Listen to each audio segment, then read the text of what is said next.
യേശുവിനെ ആരാധിക്കാൻ ജ്ഞാനികളെത്തി. പുഴകളും മലകളും മരുഭൂമികളും പിന്നിട്ട് പകലിന്റെ താപവും രാത്രിയുടെ ശൈത്യവും സഹിച്ച് പൗരസ്ത്യ ദേശത്തു നിന്ന് അവർ വന്നു. രാജകീയ പശ്ചാത്തലത്തിൽ വളർന്നവർ, പണ്ഡിതന്മാർ, ആകാശത്തിലെ നക്ഷത്രങ്ങളുടെയും ഗ്രഹങ്ങളുടെയും സങ്കീർണതകൾ ശാസ്ത്രീയമായി മനസ്സിലാക്കി ലോക സംഭവങ്ങളെ വ്യാഖ്യാനിക്കുന്ന ജ്യോതിശാസ്ത്രജ്ഞന്മാർ.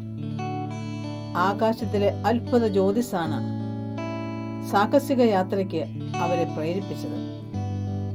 ജനങ്ങൾ നിന്റെ പ്രകാശത്തിലേക്ക് വരും, രാജാക്കന്മാർ നിന്റെ ഉദയപ്രഭയിലേക്കും വരും. യെശയ്യാ 60:3-4. ലോകത്തിലുള്ള ഏതു മനുഷ്യനും നന്മയുടെ നക്ഷത്രത്തെ പിന്തുടരേണ്ടവരാണ്. അപ്പോൾ മാത്രമേ ദൈവികതയുടെ ബെത്ലഹേമിൽ എത്തിച്ചേരാനാവൂ.